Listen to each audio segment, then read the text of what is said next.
आप जानते हैं आज से 55 साल पहले भारत को तत्कालीन सोवियत यूनियन से अपनी पहली सबमरीन मिली थी।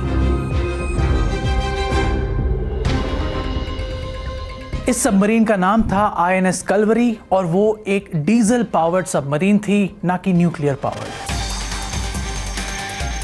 कहा जाता है कि diesel powered submarines nuclear submarines की तुलना में ज्यादा शांत और घातक होती हैं। इन 55 सालों में एक बात जो नहीं हुई, जानते हैं वो क्या है?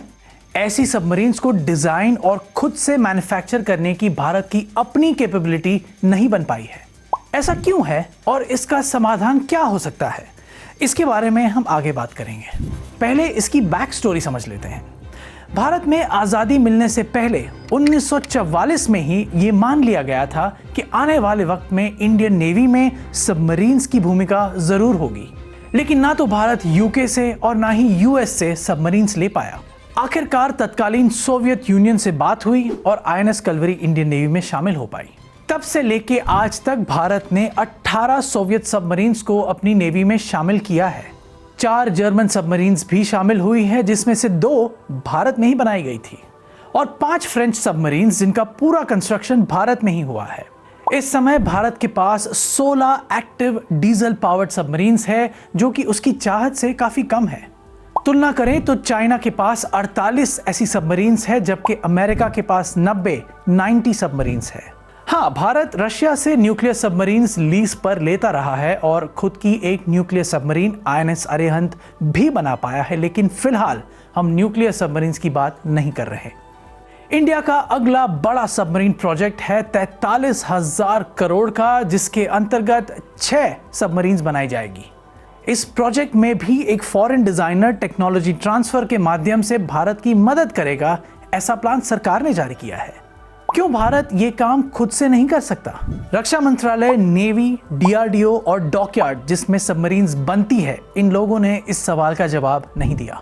वाइस एडमिरल KN सुशील खुद एक सबमरीनर रहे हैं और वे बताते हैं कि 1993 में जब भारत में जर्मन डिजाइन सबमरीन्स बनाई जा रही थी, तब चीन ने रशिया से सबमरीन्स खरीदी थी और साउथ कोरिया ने जर्मनी से। आज चाइना सबमरीन ऑपरेट और एक्सपोर्ट दोनों करता है। साउथ कोरिया अपनी खुद की डिजाइन सबमरीन्स बनाता है और भारत तक को ऑफर कर चुका है। एक्सपर्ट्स मानते हैं कि इसका समाधान भारत के अपने इंडस्ट्रियल बेस को मजबूत करने पर ही मिल पाएगा।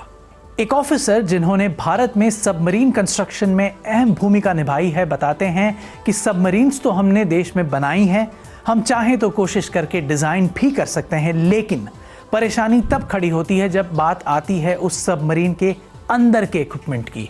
ऐसे इक्विपमेंट दे पाए ऐसे प्लेयर्स हमारे पास भारत में नहीं है। वाइस एडमिरल सुशील इस बात से सहमत दिखे। उन्होंने बताया कि नेवी ने प्रयास किए हैं कि अपनी खुद की डिजाइन सबमरीन्स बनाएं, लेकिन जिस किस्म के स्टील, मशीनरी, वेपन्स और सेंसर्स की जरूरत होती है एक सबमरीन में, वो हमारा मौजूदा इंडस्ट्रियल बेस सपोर्ट नहीं कर पाता, और यही कारण है कि हम फॉरेन सप्लायर्स पर फिर से निर्भर हो जाते हैं।